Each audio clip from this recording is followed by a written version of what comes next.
Carrick beats Rooney and Boro extend their winning run to 6 games in all competitions. As the Uruguayan curls one in. Oh, Middlesbrough take the lead!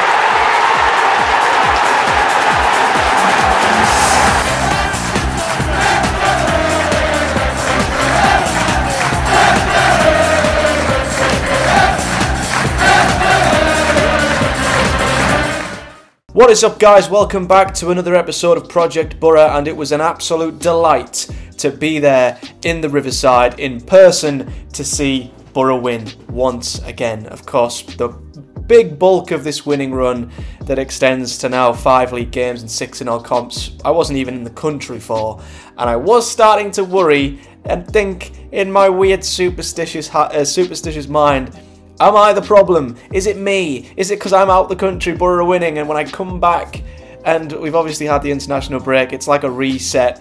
You know, things could go backwards, we might drop points, we might lose, whatever, but we didn't. Boro pretty much picked up from where they left off, which is really important because obviously the international break, and there are a stupidly horrid amount of international breaks this time of year, they can be quite disruptive for teams, both in a positive sense and a negative sense. Obviously, some sides need an international break, like we did initially in September, to regroup and start again.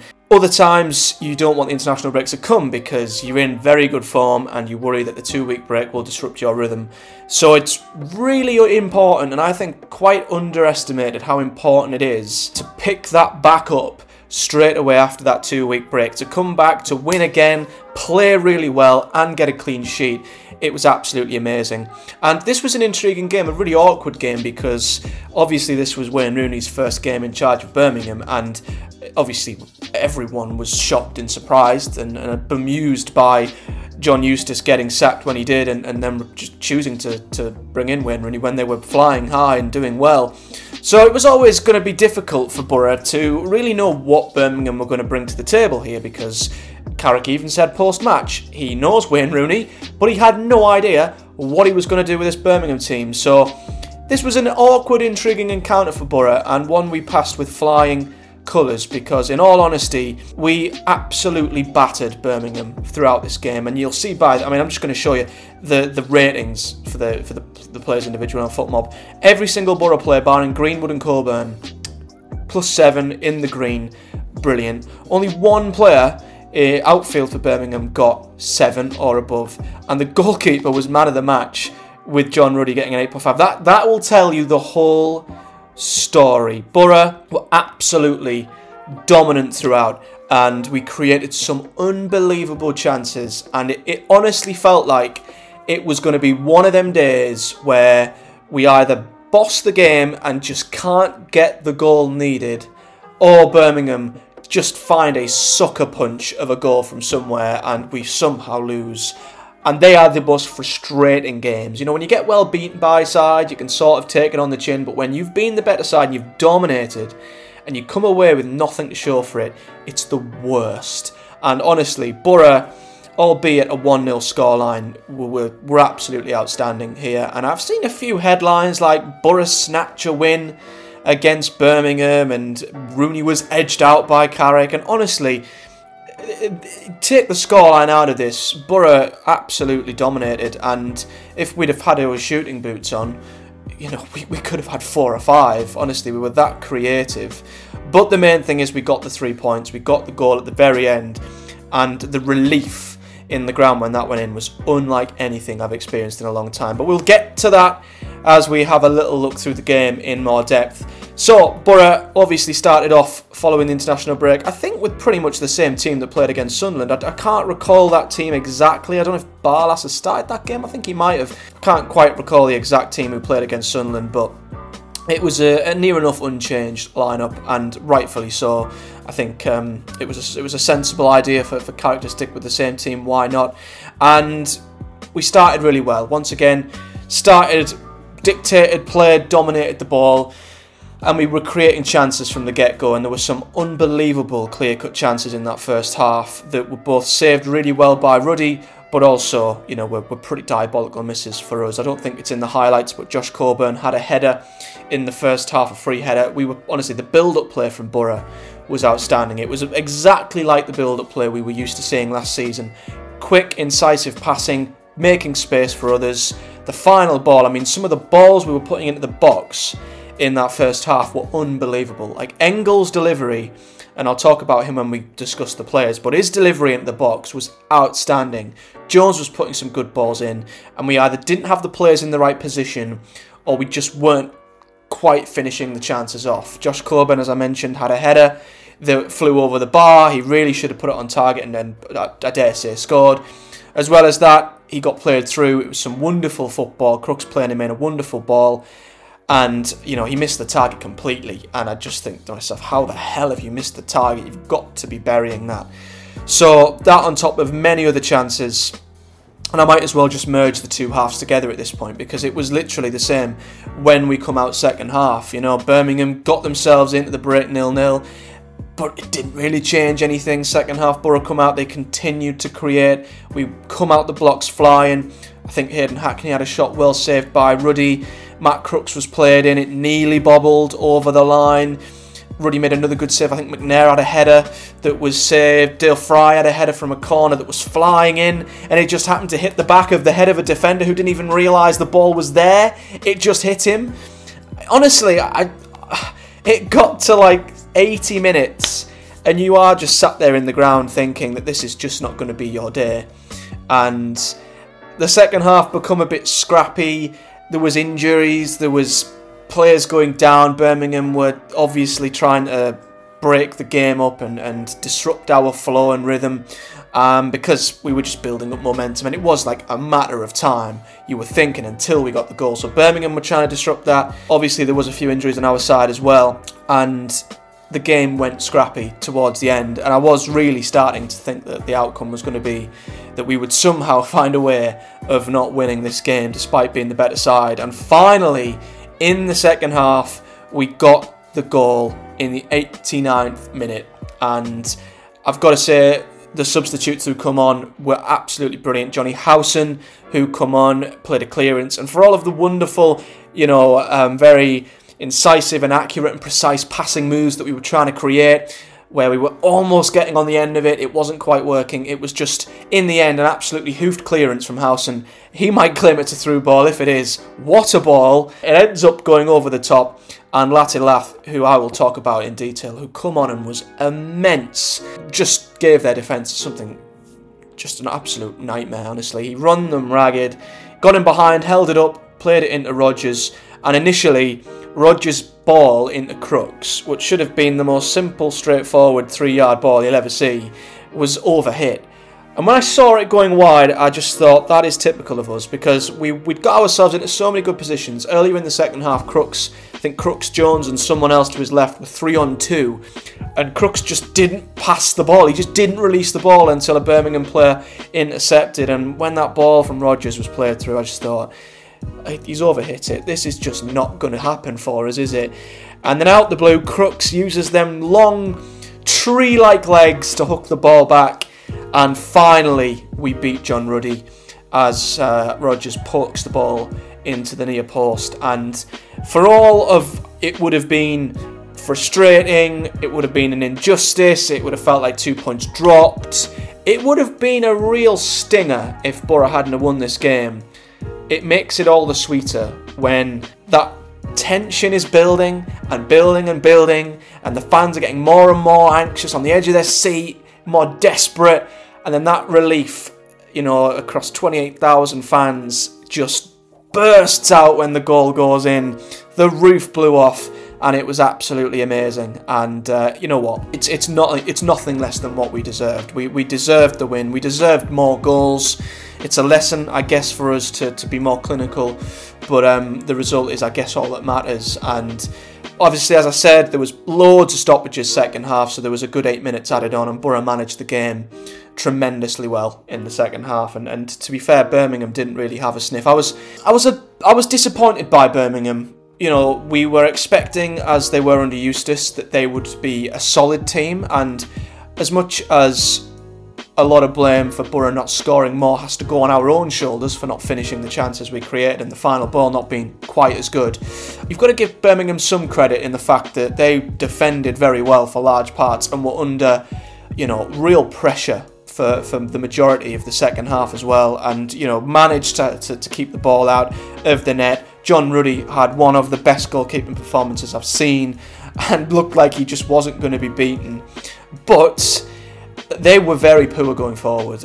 They were just very disjointed. I mean, this probably comes with the territory when you bring in a new manager who has new ideas, and he changed the formation here to a 4-3-3. And I think Birmingham fans might be looking at this and thinking, they might be thinking one or two things. They might accept that this is the first game of a new manager, so players need to get used to the style, what the manager wants them to do, etc, etc. All them teething issues that come with a new manager. Or they might be looking at this and saying, we look like 11 strangers who've never played together before. Why the hell have we made this change? Because Birmingham, essentially, for me, didn't look like a cohesive unit at all. There was passes going astray. They kept losing the ball in their own half and then in their own defensive third at times. And when Boro would win the ball back and transition on Birmingham, they had no structure. They were everywhere, the players. I mean, listen, on another day, if they were to play a team who were like Leicester, they'd get battered if it was, if that was Leicester today. I dread to think what the score was. So it's an interesting one. I'd like to hear from Birmingham fans what they think, because they seem to still be as defensively strong as what they were before, but going forward, they just don't look like they clicked today. And I was watching them and I couldn't see what they were trying to achieve. So I'd be intrigued to see if Birmingham fans, kind of accept this is the way with a new manager, or if they're a bit frustrated that, if they'd have kept John Eustace, they might not be in this position. And they didn't need to sack John Eustace, that's the thing. Anyway, moving on to the Boro side then, we've pretty much, covered the game. There was only one goal to it, and Boro deserved the goal. But as I said earlier, looking at the match ratings, outstanding across the board. I mean, Seny Dieng, I'm loving him more and more every week. He just gives me that warm, embracing feeling when, I feel like I've got Seny's arms around me when I'm at the game. I feel safe in his hands, in his presence. I just love him. He's fantastic at coming out to claim crosses and corners. His distribution's great. He just looks as calm as anything. Some of his passing today was outstanding. And he made some really good saves as well, especially one in the first half, low to his left. So he was fantastic, and it's now 3 clean sheets in 3 for Seny. And, a couple of weeks ago, I wouldn't even foresee Boro getting 1 clean sheet, never mind 3 in a row. So I'm so happy for him. He really deserves it. And the back 4 were great. Honestly, Tommy Smith, until he went off with a slight knock with his Achilles, had a great performance. He was winning every 50-50, winning every challenge, really composed at right back, and the centre-back pairing were great as well. Fry and McNair, Lenihan still out, so yeah, them two were amazing. And Lucas Engel, I've got to give special credit for. He was rated an 8 on FootMob, and it's crazy, isn't it, what confidence can do to a player. I mean, when he got took off at Sheffield Wednesday, I mean, every Boro player was bad, but for someone to stand out as being even worse was quite an alarming thing. But the turnaround since has been unbelievable. I mean, he's been given the licence to get forward like Giles did last season. He's really good on the ball. He's really good at tackling. He's fantastic at winning the ball back as well. And, some of the balls he was putting in today, he must be wondering how he didn't get an assist for some of them. Absolutely what we want from a left-back in Boro's system. And I'm delighted to see Lucas Engel is coming good. The midfield 2 were outstanding as well. Hackney and Barlasser absolutely controlled the midfield. Didn't at one stage look like they... I don't remember either of them playing a bad pass, if I'm honest. I think they were outstanding, the pair of them. Hackney is different level, man. That kid is... He'll be in the Premier League next season, and he'll probably end up playing for England. He is, honestly, on a different level, and the rate in which he's improving is quite exciting for us Boro fans this season, if I'm honest. Greenwood was alright, didn't have too much of an influence on the game. Yeah, passed him by a bit. He was sort of, I guess, the least influential of the Boro players. And then you've got Crooks and Jones, and I thought Jones did well. Wasn't his most influential performance, but he still gave the Birmingham defence a nightmare, and Matt Crooks was amazing. Honestly, he's in the form of his life for me. I've never seen Matt Crooks play this well over such a prolonged period of time. And I was really sceptical of him as the 10, but I'll hold my hands up and credit Matt Crooks, because some of his touches and his hold-up play and what he does off the ball as well, like he holds up plays, he makes space for others.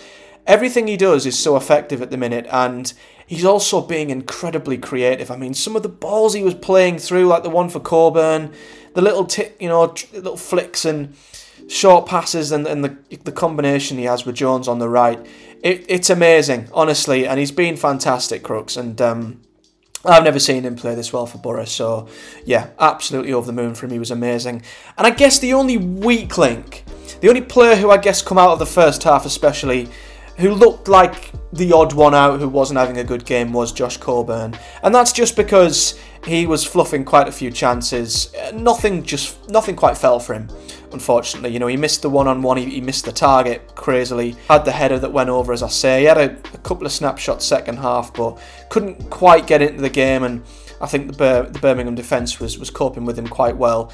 And we were asking for Emmanuel Latte to come on, and the substitutes that Carrick made were absolutely amazing. I mean, Lath is an absolute nightmare for defenders, honestly. There was a part in the game where I think the ball was booted from Seny Dieng, and the ball was amazing, and he was surrounded by big physical defenders, Lath, and he brought the ball down with an unbelievable touch. He turned, he just left two of them for dead, bombed it into the box, I think played a 1-2, and he almost finished the chance himself.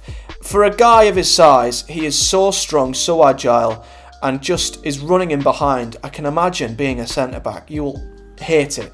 He's the closest to Adama Traore in what I've seen when it comes to pace and power, and he just excites me more and more. And he played a really big part in Boro's goal and changed the game essentially when he come on. Morgan Rogers did really well too. I'm really happy he got his first goal in the league. Nearly fluffed it, but finished the chance well when it come back to him. Howson as well, come on, played the ball through to Lath, which was great, and Force as well, come on. A bit later on, never really had the chance to affect the game all that much, but this is just more of an example of how good Boro were. I mean, look at the momentum. There's a few bits of blue on there, but it was just Boro all game. And look at the second half, man. I mean, it was just ridiculous. We dominated possession, had the more XG, 1.6. Birmingham's only 0.24. I remember Dieng making one or two saves, if that, but Boro dominant and deserving of the win, despite John Ruddy doing his absolute best to avoid it. So 6 wins on the bounce for Boro, and it's been an absolutely unbelievable run. I look back to that Sheffield Wednesday game, and this side is unrecognisable, from that day. We've beaten Southampton, Bradford in the Cup, Watford away, Cardiff, Sunderland, and now Birmingham. And if we look at the league table, it is really, really tight, apart from Leicester and Ipswich, mostly Leicester. Boro are now up to 13th, and basically, other than Leicester City, have the best form in the Championship right now, which is fantastic to see. And I mentioned this in my last Championship roundup. There isn't many sides, other than maybe Leeds, who are putting this type of run together outside of the top 2. And that's really promising for Boro, because every side above us is drawing, is losing games, and it puts us on 17 points. And just look how tight it is. Millwall 16, Blackburn 16, even Coventry and Swansea are on 15. It's quite crazy, and goal difference is proving to be really big, because Hull, Cardiff and Norwich have all got the same. If Boro had beat Sheffield Wednesday, for example, we'd be on 19 points and we'd be 7th, just outside the playoffs on goal difference. As it happens, we're 2 points off and within striking distance of the top 6, which you guys will remember back to the start of the season. Anything like a playoff push seemed absolutely out of the question, and things were really looking poor. But Boro are a win or two away from being in the playoff hunt, which we're not even 15 games in. It was looking horrible not too long ago, so that just shows how quickly things change. Coming up then, we've got Norwich on Tuesday night. That's going to be a tough game. Carrow Road really is, but they've got lots of injuries. We won there last season, and Norwich did fluff a 2-goal lead, I believe, today and lost to Leeds. So they will be under pressure to get a result there. So I'm intrigued to see how Boro get on. I will predict this result in my championship prediction video over the next couple of days, and we'll round up, of course, all the championship action as well if I get a chance. I have also started a Project Boro Football Manager save on the channel, so if you want to see a different type of Project Boro where I'm the manager, then do check that out. That's on the channel. It's really, really good fun to do some gaming stuff too. But yeah, that's it for me. A fantastic performance. Big on the Boro for coming back from the international break and carrying our good form forward. Here's hoping we can keep it up. But if you've enjoyed this video, guys, do hit the like button and subscribe for more. And do hit the bell so you never miss a video here on the channel. Lots of stuff coming across all sorts of various different topics and media with gaming stuff too. Comment below your thoughts if you're a Boro fan or a Birmingham fan or a fan of any other side with your thoughts. And until next time, take care, guys. See you all next time.